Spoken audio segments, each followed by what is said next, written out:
Hello दोस्तों, स्वागत है आप सभी का एक बार फिर से आपके अपने YouTube channel TS agri academy में। आज हम लाए हैं आप सभी के लिए आपके होने वाले अगले पेपर फंडामेंटल ऑफ जेनेटिक्स का, जो हमारा प्रीवियस ईयर का एग्ज़ाम हुआ था उसका फुल सोल्यूशन। तो दोस्तों, आप सभी से अनुरोध है कि इस चैनल को लाइक शेयर तथा सब्सक्राइब जरूर कर दें। चलते हैं हम लोग बिना किसी देरी के अपने फर्स्ट क्वेश्चन की तरफ, जो कि ये हमारा पेपर है। टोटल मिनिमम मैक्सिमम 50 मार्क्स यानी 50 क्वेश्चन करने रहते थे। टोटल 60 है और 1.3 आवर में। तो चलते हैं हम लोग। फर्स्ट जो हमारा क्वेश्चन है कि मेंडल का जन्म ऑस्ट्रेलिया के पास किस वर्ष हुआ, यानी कि ऑस्ट्रेलिया में किस वर्ष हुआ। तो वो हुआ था दोस्तों हमारा 1822 में। ऑप्शन ए हमारा राइट है। इसके बाद में क्वेश्चन नंबर सेकंड कि एक व्यक्ति में 2 से अधिक जीनोम ग्रुप की उपस्थिति को किस रूप से जाना जाता है। ऑप्शन ए बहुगुणित, मोनो अगुणित, अगुणित या इनमें से कोई नहीं। तो इसका करेक्ट आंसर है दोस्तों वो है हमारा ऑप्शन ए बहुगुणित हो। इसके बाद क्वेश्चन नंबर नेक्स्ट जो होगा थर्ड कि मोनोप्लाइट के रूप में प्रतिनिधित्व करते हैं। तो ए एक्स, एन, 2n या 3n। तो इसका करेक्ट आंसर है n। ओके।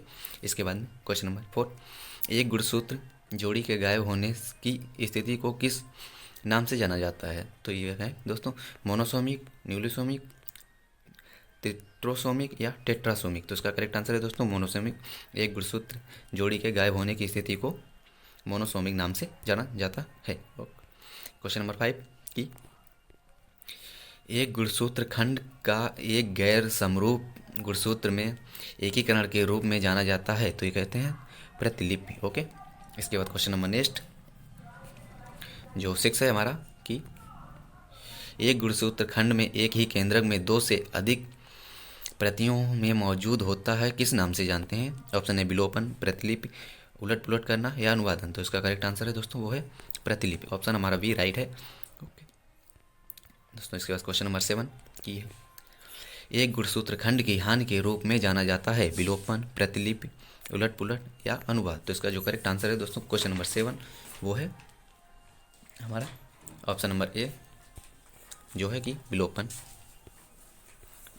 इसमें जो विलोपन है वो हमारा राइट आंसर है। क्वेश्चन नंबर 8 कि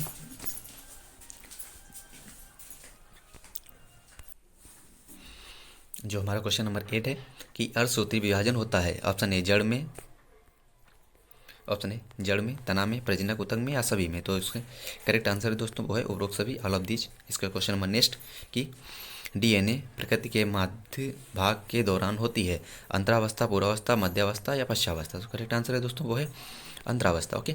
इसका क्वेश्चन नंबर नेक्स्ट की समसूत्री विभाजन की क्रिया संपन्न होती है, यानी कि समसूत्री विभाजन की क्रिया कहाँ संपन्न होती है। ऑप्शन ए बढ़ते हुए हिस्से में, जड़ या तना, बीज, फूल या उपरोक्त सभी। तो उसका करेक्ट आंसर है दोस्तों ऑप्शन नंबर ए बढ़ते हिस्से, जड़, तना में। ओके। क्वेश्चन नंबर 11 की समसूत्री विभाजन शब्द प्रतिपादित किया, यानी समसूत्री विभाजन किसने दिया। फ्लेमिंग ने, मॉर्गन ने, वेटसन ने या किस इनमें से किसी ने नहीं। तो इसका करेक्ट आंसर है ऑप्शन ए फ्लेमिंग ने। ओके। क्वेश्चन नंबर नेक्स्ट 12 कोशिका में गुणसूत्र एवं कोशिका द्रव्य के विभाजन से अनुजात कोशिका बनने की क्रिया कहलाती है। तो क्या कहलाती है दोस्तों, उत्परिवर्तन, कोशिका विभाजन, जीन विनिमय या इनमें से कोई नहीं। तो इसका करेक्ट आंसर है दोस्तों वो है कोशिका विभाजन। ओके। क्वेश्चन नंबर 12 कि गुणसूत्र के दो अंत कहलाते हैं। गुणसूत्र के दो अंत कहलाते हैं युग्मज, बहुगुणबिंदु, टेलोमियर या क्रोमेटिक। तो इसका करेक्ट आंसर है दोस्तों ऑप्शन नंबर सी हमारा राइट है, टेलोमेयर। ओके। क्वेश्चन नंबर 14 नर एवं मादा युग्मन का मिलन संलग्न है। नर और मादा युग्मन का मिलन संलग्न है युग्मन, अंग, ऊतक या इनमें से कोई नहीं। तो ऑप्शन ए हमारा युग्मन राइट है। ओके। क्वेश्चन नंबर 15 कई गुणसूत्र संख्या प्रदर्शित करते हैं, यानी जो गुणसूत्र संख्या प्रदर्शित करते हैं किससे हैं, n से, 2n से, 3n से या 4n से। तो करेक्ट आंसर है दोस्तों वो है हमारा ऑप्शन ए n से।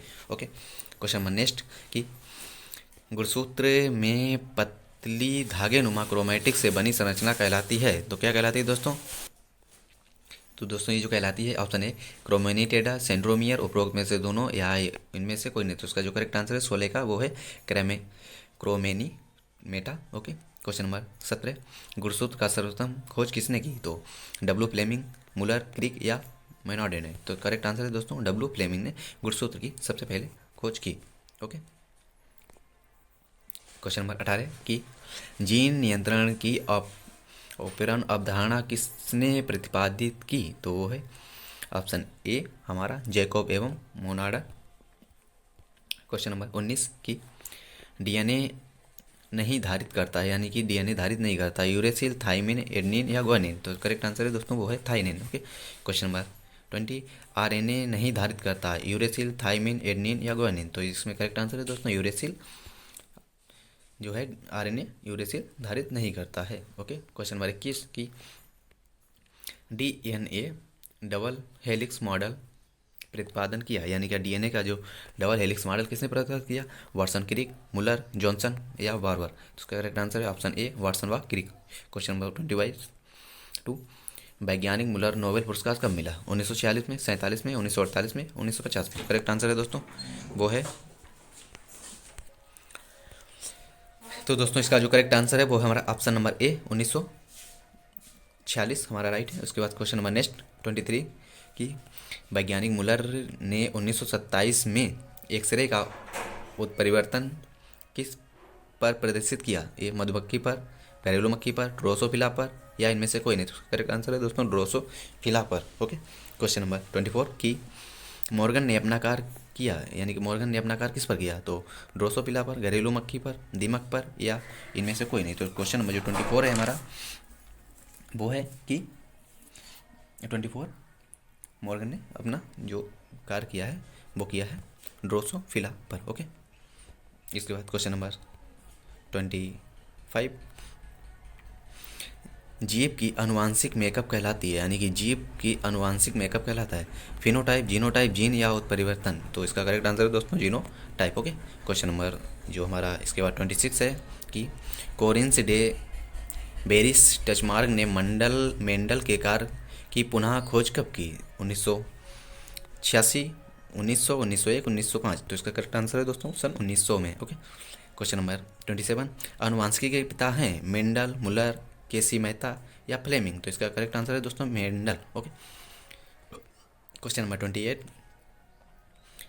जो है कि किसी जीव में गुणों के विकास की कार्यात्मक इकाई है? ऑप्शन ए जी, संतति, उत्परिवर्तन या जीन विनिमय? करेक्ट आंसर है दोस्तों वो है जीन। ओके। जो जीन के गुणों की विकास की कार्यात्मक इकाई है दोस्तों जो जीन। और क्वेश्चन नंबर 29 जीनों में अचानक अनुवांशिक परिवर्तन कहलाता है अनुवांशिकी, उत्परिवर्तन, संलग्नता या जीन विनिमय? तो करेक्ट आंसर है दोस्तों वो है अनुवांशिकी, यानी कि जेनेटिक्स।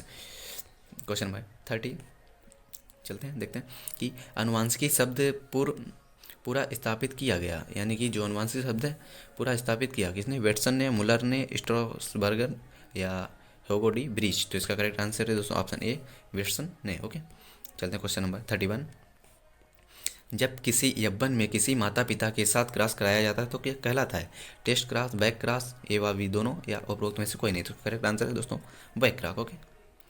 इसके बाद क्वेश्चन नंबर 32 कि अनुवांशिकता और विविधताओं के अध्ययन को क्या कहते हैं? तो अनुवांशिकी, पादप जनन, जैव प्रौद्योगिकी या नैनो प्रौद्योगिकी? तो करेक्ट आंसर है दोस्तों वो है जेनेटिक्स। ओके। अनुवांशिकी है।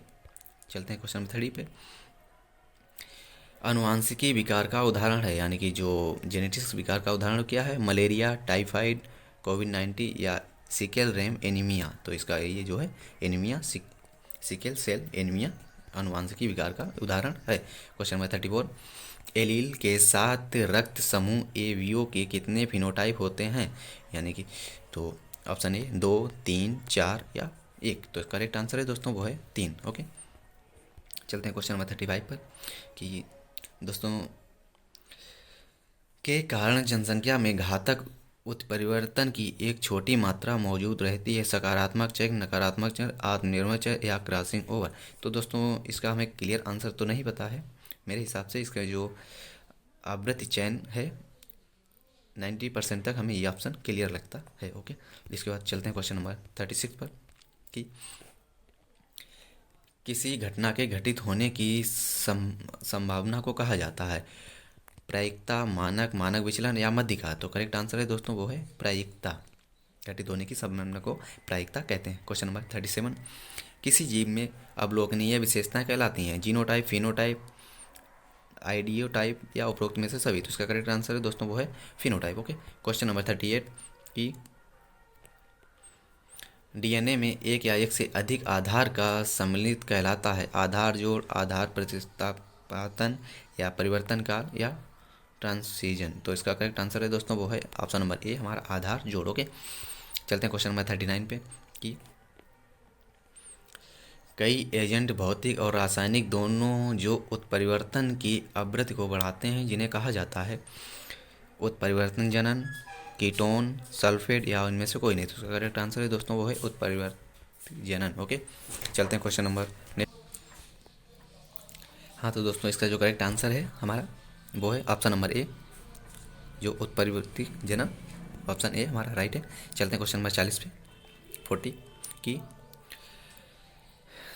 को छोड़कर यानी कि किसको छोड़कर अधिकांश विषाणुओं में डीएनए उपस्थित होता है। तो ये है इसका करेक्ट आंसर होगा तंबाकू के मोजिक वायरस को छोड़कर जो जितने भी 3 दिए हैं, लीफ कर्ल विषाणु, पपीता वाले पत्ती रोग या उपरोक्त सभी, तो इसमें जो दोनों हैं इनमें तो डीएनए में उपस्थित होता है विषाणु के, और जो तंबाकू का मोजिक वायरस होता है उसमें विषाणु में डीएनए उपस्थित नहीं होता है। ओके, क्वेश्चन नंबर 41 की एवियो रक्त समूह का वर्णन सबसे पहले किसने किया। तो कार्ल लैंड स्टीनर ने सन 1901 में। ओके, चलते हैं क्वेश्चन नंबर 42 पे न्यूक्लियर अम्ल की खोज की मिसर ने, कार्ल पॉल ने, मॉर्गन ने या बेंजर ने। तो इसका करेक्ट आंसर दोस्तों मिसर ने।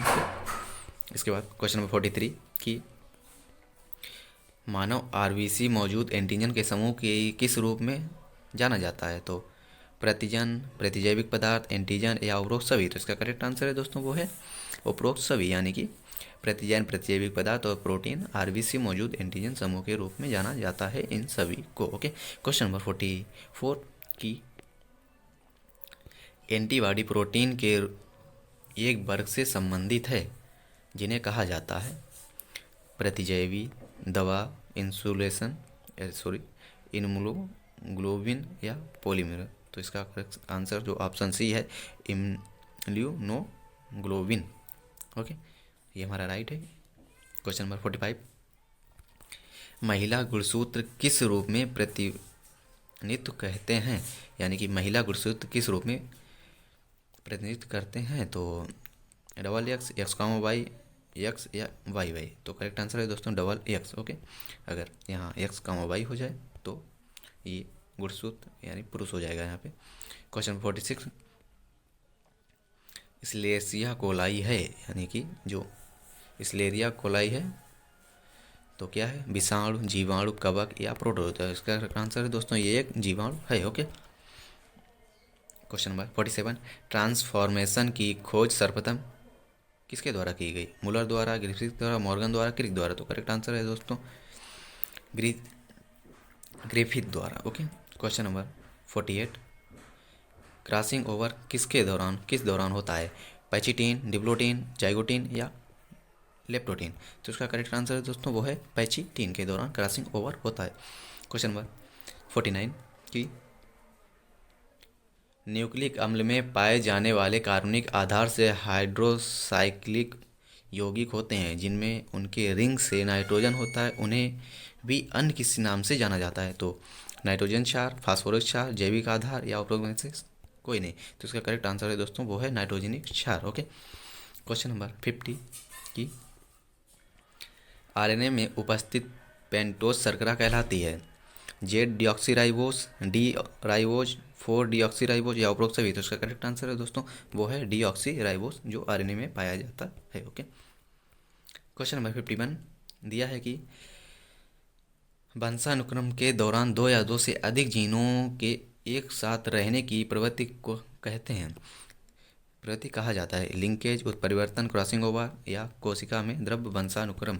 तो करेक्ट आंसर है दोस्तों वो है लिंकेज। ओके, क्वेश्चन नंबर 52 की लिंकेज की अवधारणा प्रतिपादित की मॉर्गन ने, ह्यूगो डीवरेज ने, स्टॉलबर्गर ने, उपरोक्त में से कोई नहीं। करेक्ट आंसर है दोस्तों वो की मॉर्गन ने। ओके, क्वेश्चन नंबर 53 जब कई जीन एक से अधिक गुणों को प्रभावित करते हैं तो जीन को रूप में जाना जाता है।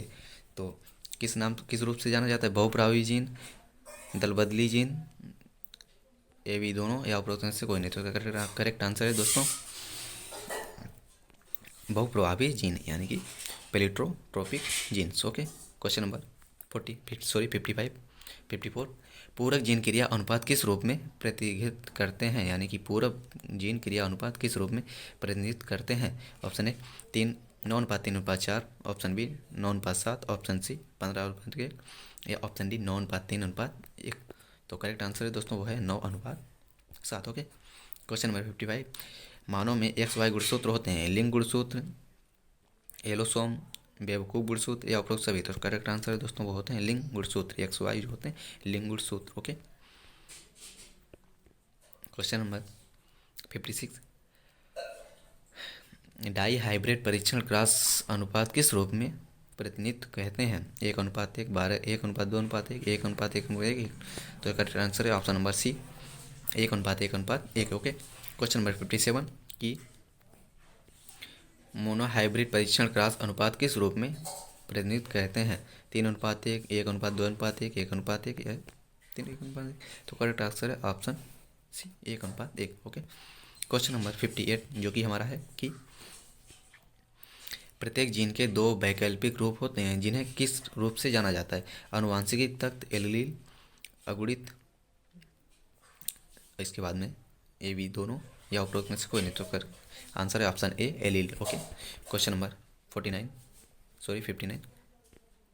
अंततः मेंडल ने अपने प्रयोग के लिए मटर की कितनी किस्मों का चयन किया? जो मेंडल ने अपने प्रयोगों के लिए मटर की कुल कितनी किस्मों का चयन किया था?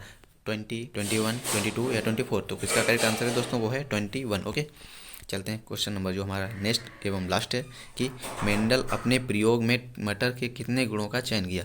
ऑप्शन ए 5, बी 6, सी 7 या डी 8। तो करेक्ट आंसर है दोस्तों वो है 7। मेंडल ने मटर के 7 गुणों का चयन किया।